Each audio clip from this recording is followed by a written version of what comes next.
오늘은 열왕기 하 강의 6번째 시간입니다. 우리가 주목해야 할 것이라는 제목으로 하나님의 말씀을 증거하도록 하겠습니다. 1976년에 방영된 TV 시리즈 중에서 소머즈라는 TV 프로그램이 있습니다.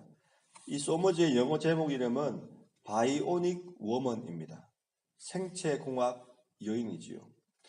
드라마의 줄거리는 대략 이렇습니다. 테니스 여자 프로 선수였던 소머즈는 스카이 다이빙을 하다가 큰 사고를 당했습니다.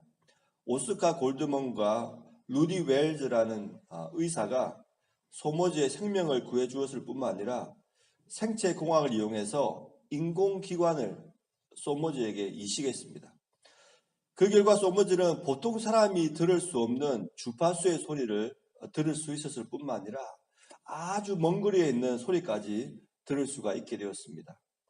이뿐만 아니라 인체공학적인 오른팔과 두 다리를 이식함을 통해서 무려 시속 60마일, 약 97km의 속력으로 뛸 수 있는 능력도 받게 되었습니다.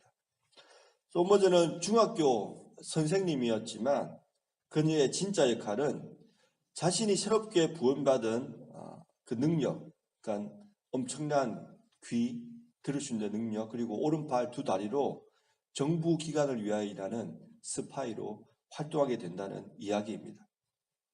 오늘 우리가 읽은 본문을 보면 이 흡사 소머즈 영화를 보는 것 같습니다. 왜냐하면 엘리사는 아람 왕이 침실에서 한 말까지 모두 들을 수 있었기 때문입니다. 당시 아람과 북이스라엘은 전쟁 중에 있었습니다. 고대 사회에서 전쟁이 일어날 때 그 전쟁에서 이기기 위해서는 가장 먼저 유리한 지점에 진을 구축해야만 합니다. 저는 어릴 때 이런 말을 들은 적이 있습니다. 산 아래에서 산 위에 있는 성을 공격하기 위해서는 산 아래에서 공격하는 군대가 3배 이상의 그런 군대의 능력과 그런 어떤 군대의 그런 양을 가져야지만 이길 수 있다는 말을 들은 적이 있습니다. 사실 이게 상식적인 이야기지요. 산 밑에서 올라가면서 싸워야 되고, 그리고 산 위에 있는 사람들은 돌만 굴려도 쉽게 이길 수가 있기 때문에 밑에서 공격하는 사람들은 3배 이상의 능력이 필요하다는 것입니다. 아람과 이스라엘도 마찬가지입니다. 아람이 지금 이스라엘을 공격할 때 아람이 이스라엘로부터 그 공격에서 이기기 위해서는 가장 좋은 곳에 진을 치고 그들이 좋은 자리를 차지해야만 이길 수가 있는 것입니다. 그래서 아람 왕이 이스라엘을 공격하기 위해서 가장 좋은 곳에 진을 치라고 작전 지시를 했습니다. 하지만 이것이 어떻게 된 일입니까? 아람 군대가 가려고 하는 그 지역마다 이미 이스라엘 군대가 그 지역을 주둔해 있는 것입니다. 이런 일이 한두 번만 있는 것이 아니라 계속 반복이 되자 아람 왕이 이렇게 생각한 것입니다. 자신의 군대 안에 분명히 스파이가 있을 것이다. 그래서 자신이 가장 믿을 수 있는 신복을 불러가지고 자신의 나라에 스파이가 있으니까 그 자를 찾으라고 이렇게 말을 한 것입니다. 그러자 그 신하가 아람 왕에게 이렇게 대답합니다. 왕이시여, 이것은 우리나라에 스파이가 있기 때문이 아닙니다. 이스라엘에 엘리사라는 선지자가 있기 때문입니다. 이 엘리사는 왕께서 침실에서 한 말까지 다 듣고 그 말을 이스라엘 왕에게 보고해 줍니다. 그러니까 이 소머즈 영화에 나오는 그런 능력을 지금 엘리사가 가지고 있다고 지금 말한 것입니다. 이 말을 듣게 되자 아람 왕이 생각합니다. 이번 이스라엘과의 전쟁에서 이기기 위해서는 반드시 엘리사를 먼저 제거해야만 되겠다. 그래가지고 엘리사가 거주하고 있던 도단성에 말과 병거들과 강한 군대를 보내기 시작합니다. 그리고 밤에 그 도산성을 꽉 에워싸고 만 것입니다. 아침에 엘리사의 족이 일어나서 밖을 내다보자 기정초풍한 일이 일어난 것입니다. 자신이 거주하고 있던 이 도산성을 아람 군대가 완전히 포기하고 만 것입니다. 당시 도단은 북이스라엘 수도인 사마리아로부터 북쪽으로 약 12마일, 그러니까 약 20km 떨어져 있는 거리에 있었습니다. 걸어서는 약 5시간이기 때문에 한나절도 안 되는 거리입니다. 이스라엘 왕이 마음만 먹으면 군대를 파견해서 엘리사를 보호해 줄 수도 있었습니다. 하지만 당시 이스라엘 왕에게는 그를 말할 능력이 없었습니다. 오늘 본문 다음에 나오는 6장 24절부터 아람과의 전쟁 상황이 나오는데 이스라엘의 수도인 사마리아를 아람 군대가 포위합니다. 그때 사마리아 성에 무슨 일이 있었냐면 사마리아 성 사람들이 굶어가지고 자신의 아이를 잡아먹었다는 이야기 기록이 있습니다. 그만큼 당시 이스라엘이 약해 있었다는 말입니다. 그러니까 지금 엘리사의 상황은 누군가의 도움을 기대할 수 있는 상황이 전혀 아니었던 것입니다. 도단은 방비하기에 너무 작은 성이었고 사마리아에서 이스라엘 왕이 자신을 도와주기 위해서 어떤 군대를 파견할 수도 있는 상황이 아니었습니다. 참으로 풍전등화 같은 위기의 상황이었던 것입니다. 사랑하는 성도 여러분, 만약 우리가 이런 상황에 처했다면 우리의 심정이 어떻겠습니까?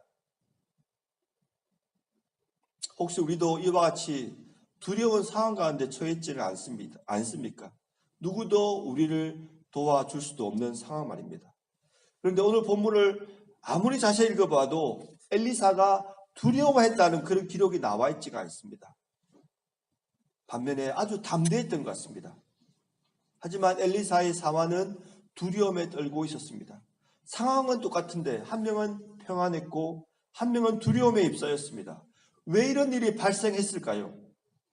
우리도 어떻게 하면 엘리사처럼 상황에 상관없이 평안함을 누릴 수가 있을까요? 오늘 본문의 말씀을 통하여 그 해답을 얻는 시간이 되기를 바랍니다. 첫째, 두려워하지 않는 삶을 살기 위해서는 하나님께서 우리를 보호하고 계신다. 이 사실을 굳게 알아야 되고 믿어야 되는 것입니다. 제가 한번 15절, 16절, 17절 말씀을 한번 읽어드리겠습니다. 하나님의 사람의 사환이 일찍이 일어나서 나가보니 군사와 말과 병거가 성읍을 에워쌌는지라. 그의 사환이 엘리사에게 말하되 내 주여 우리가 어찌하리이까 하니 대답하되 두려워하지 말라. 우리와 함께한 자가 그들과 함께한 자보다 많으니라 하고 기도하여 이르되 여호와여 원하건대 그의 눈을 열어서 보게 하옵소서 하니 여호와께서 그 청년의 눈을 여심해 그가 보니 불말과 불병거가 산에 가득하여 엘리사를 둘렀더라. 아멘. 엘리사가 자신의 종과 달리 두려워하지 않을 수 있었던 것은 사람의 눈으로 볼 수 없는 불말과 불병거를 볼 수 있었기 때문입니다. 엘리사는 어떻게 불말과 불병거가 하나님께서 그를 보호하기 위해서 보내신 하나님의 군대라는 것을 알 수 있었을까요? 그것은 엘리사가 자신의 스승인 엘리야가 승천할 때 그때 나타났던 불병거와 불말을 보았기 때문입니다. 열왕기하 2장 11절에 이런 말씀이 나옵니다. 두 사람이 길을 가며 말하더니 불수레와 불말이 두 사람을 갈라놓고 엘리야가 회오리 바람으로 하늘로 올라가더라. 여기 본문에 보시면 불수레와 불말들이 있었다고 말을 하고 있습니다. 여기 나오는 불수레는 오늘 본문에 나오는 불병거와 똑같은 단어입니다. 히브리어로 똑같이 레캡인 것입니다. 영어로도 똑같이 체리엇입니다. 다른 점이 있다면 열왕기하 2장에서는 단수로 사용되었고 열왕기하 6장에서는 복수로 사용되었다는 것입니다. 이게 무슨 말씀이냐면 열왕기하 2장, 즉 엘리야가 승천할 때는 하나의 불병거 그리고 여러의 불말들이 나왔지만 열왕기하 6장에서는 여러 불병거들과 여러 불말들이 나타났다는 것입니다.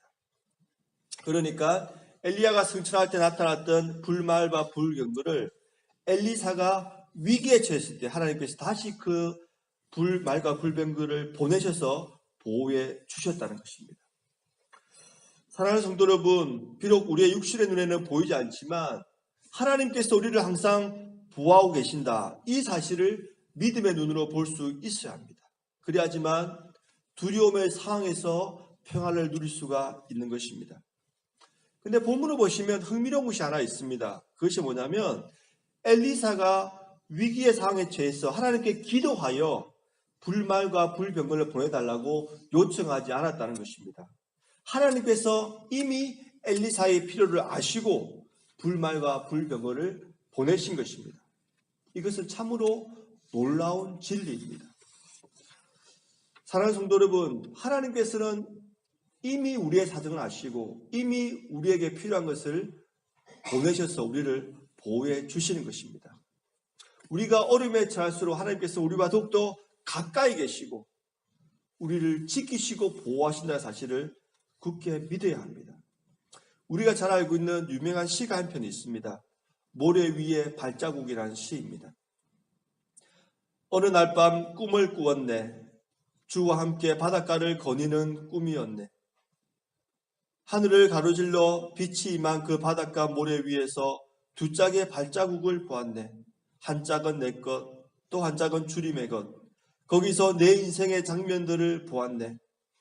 마지막 내 발자국이 멈춘 곳에서 내 삶의 길을 돌이켜 보았을 때 자주 내 삶의 길에 오직 한 짝의 발자국만 있는 것을 보았네. 그때는 내 인생이 가장 비참하고 슬픈 계절이었네. 나는 의아해서 주님께 물었네. 주님, 제가 주님을 따르기로 했을 때 주님은 저와 함께 항상 함께 하시겠다고 약속하지 않으셨습니까? 그러나 보십시오. 제가 주님을 가장 필요로 했을 때 그때 거기에는 한 짝의 발자국밖에 없었습니다. 주님은 제가 가장 필요할 때 떠나 계셨지요? 주님이 대답하시었네. 나의 귀하고 소중한 아이야. 나는 너를 사랑했고 너를 결코 떠나지 않았단다. 내 시련의 때, 고통의 때에도 네가 본 한 짝의 발자국, 그것은 내 발자국이니라. 그때 내가 너를 등에 업고 걸었노라. 구약 성경에 나오는 인물 중에 야곱이라는 사람이 있습니다. 이 사람도 굉장히 불안한 상황 가운데 처했던 사람입니다. 야곱은 형 에서를 속이고 장자권을 받은 다음에 형 에서의 그런 공격을 피해서 외삼촌이 거주하는 밧단 아람으로 떠나게 됩니다. 이제 가면 다시 고향으로 돌아올 수 있을지 알 수도 없는 상황이었고, 설령 외삼촌 라반에게 간다 할지라도 그 외삼촌 라반이 그를 환영해 줄지도 모르는 그런 아주 불안한 상황이었습니다. 이런 상황에서 브엘사바에서 출발하여 밧단 아람의 도시 하란으로 가는 도중에 베델에서 잠을 청합니다. 아무것도 없으니까 돌을 베개로 삼아서 잠을 청하는데 거기서 꿈을 꾸게 됩니다. 이때 이 꿈속에서 하나님께서 야곱에게 나타나셔서 이런 말씀을 하십니다. 내가 너와 함께 있어 네가 어디로 가든지 너를 지키며 너를 이끌어 이 땅으로 돌아오게 할지라. 내가 네게 허락한 것을 다 이루기까지 너를 떠나지 아니하리라 하신지라. 야곱이 잠이 깨어 이르되 여호와께서 과연 여기 계시거늘 내가 알지 못하였도다. 여호와께서 과연 여기 계시거늘 내가 알지 못하였도다. 여러분, 이것도 야곱이 기도하거나 요청한 것이 아닙니다. 하나님께서는 언제나 거기에 야곱과 함께 계신 것입니다. 하지만 야곱이 이것을 인식하지 못하자 야곱에게 꿈을 보여주심으로 하나님께서 그와 항상 함께 계시다는 것을 알도록 해주신 것입니다. 우리가 이런 영적인 상황, 하나님께서 우리를 항상 지키시고 보호해 주신다. 이 상황을 알기 위해서는, 믿기 위해서는 주의해야 될 것이 하나 있습니다. 그것은 이 세상의 가치관이나 이 세상의 풍조를 따르면 안 된다는 것입니다. 이 세상 사람들은 이 영적인 것들을 인정하지 않습니다. 하나님의 존재, 하나님의 군대, 불말, 불병거, 그리고 우리를 돕는 천사들, 이런 것들을 믿지 않습니다. 그 대표적인 예가 히브리 대학교 역사 교수인 유발 하라리입니다. 이 유발 하라리가 쓴 책 중에 사피엔스라는 책이 있는데 그 책에 이런 대목이 나옵니다. 제가 좀 길지만 한번 읽어드리겠습니다.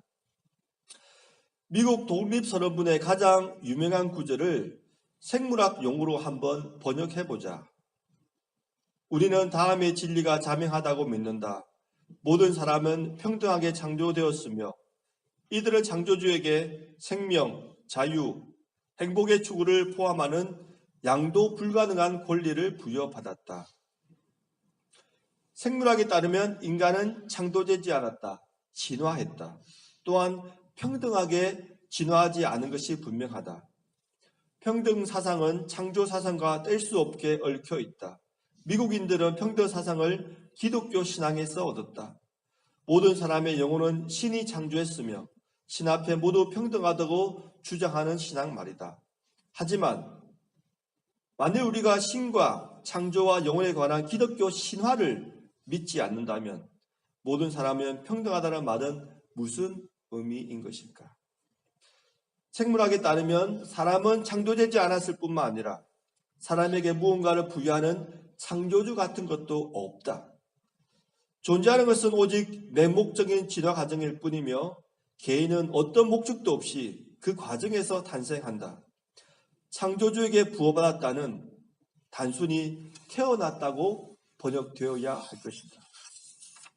사람들로 하여금 기독교, 민주주의, 자본주의 같은 사상의 질서를 믿게 만드는 방법은 무엇일까? 첫째, 그 질서가 상상의 산물이라는 것을 결코 인정하지 않아야 한다. 또한 사람들을 철저히 교육시켜야 한다. 이 교수가 쓰는 책마다 한국뿐만 아니라 세계적으로도 베스트셀러가 되고 있습니다. 많은 사람들이 이 책을 보고 좋은 평점을 주고 있는데 이 사람이 주장하는 것은 신은 없다는 거지요. 하나님이 이 세상을 창조하지 않았다는 겁니다. 이 세상은 우연히 진화론에 의해서 형성되었다는 것을 강조하고 있는 것입니다. 우리가 이런 책들을 읽고 이런 가치관에 물들어 있으면 하나님이 존재하신다는 것, 영적 세계가 있다는 것, 하나님께서 우리가 힘들고 어려울 때마다 우리를 보호해 주신다는 것을 알 수도 없고 믿을 수가 없는 것입니다. 그래서 사도 바울은 다음과 같이 권면합니다. 우리가 주목하는 것은 보이는 것이 아니요 보이지 않는 것이니 보이는 것은 잠깐이요 보이지 않는 것은 영원함이라.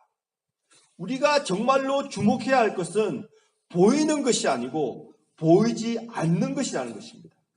보이지 않는 것이 무엇입니까? 하나님이지요. 하나님께서 우리를 보호하고 지키신다는 이 약속이지요. 이것은 영원하다는 것입니다.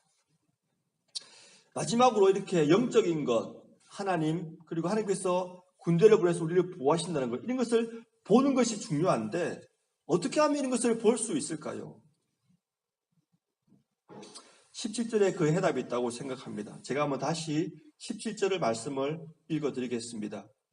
기도하여 이르되 여호와여 원하건대 그의 눈을 열어서 보게 하옵소서 하니 여호와께서 그 청년의 눈을 여심해 그가 보니 불말과 불병거가 산에 가득하여 엘리사를 둘렀더라. 엘리사가 기도합니다. 이 청년의 눈을 열어서 하나님께서 불말과 불병거로 우리를 지키고 보호하신다는 것을 보게 하옵소서라고 기도합니다. 그러자 무슨 일이 납니까? 여호와께서 그 청년의 눈을 여신 것입니다. 하나님께서 우리의 영적인 눈을 열어주시기를 간절히 소망합니다. 그래야지만 하나님의 존재, 하나님이 우리가 어렵고 힘들 때 우리를 지키시고 보호하신다는 것을 알 수가 있기 때문입니다. 예수님께서도 요한복음 3장에서 니고데모와 대화하시면서 보는 것의 중요성을 말씀해 주셨습니다. 요한복음 3장 3절입니다. 예수께서 대답하여 이르시되 진실로 진실로 네게 이르노니 사람이 거듭나지 아니하면 하나님의 나라를 볼 수 없느니라. 하나님의 나라, 하나님의 역사를 보기 위해서는 사람이 거듭나야 된다는 것입니다. 거듭나야지만 육안으로 볼 수 없는 하나님의 세계, 영적인 세계를 볼 수 있다는 것입니다. 그런데 이 거듭나라는 단어가 굉장히 흥미로운 단어입니다. 이 단어의 헬라어는 아노텐입니다. 아노텐. 그런데 이것의 원래의 의미가 뭐냐면 from above, from heaven입니다. 위로부터 태어난다. 하늘로부터 태어난다는 것입니다. 즉 사람이 위로부터 하늘로부터 태어나지 않으면 하나님의 나라를 볼 수 없다는 것입니다. 이것이 무슨 말입니까? 하나님께서 위로부터 은혜를 주셔야지만 사람이 다시 태어날 수 있고 그래야지만 하나님의 세계, 영적 세계를 볼 수 있다는 것입니다. 여기에 우리의 사명이 있습니다. 아직도 하나님을 믿지 못하고 하나님의 나라, 하나님의 역사를 볼 수 없는 사람을 위해서 우리는 엘리사처럼 기도해야 합니다. 우리가 사랑하는 가족들, 친구들, 아직 영적 세계에 눈이 어둡다면 그들이 하나님의 은혜를 볼 수 있도록 기도해야 합니다. 그리고 우리 자신을 위해서도 마찬가지입니다. 영적인 세계를 더 많이 인식하고 볼 수 있도록 하나님의 은혜를 간구하는 기도, 위로부터 하나님께서 우리에게 은혜를 주시도록 기도해야 합니다. 그래야지만 상황이 우리를 지배하는 것이 아니라 우리의 믿음이 우리를 강하고 담대하게 하여 어떠한 상황에서도 두려워하지 않고 하나님께서 주시는 그 놀라운 축복들을 받아 누릴 수가 있는 것입니다. 주님께서 우리 모두에게 크신 은혜를 베풀어 주시기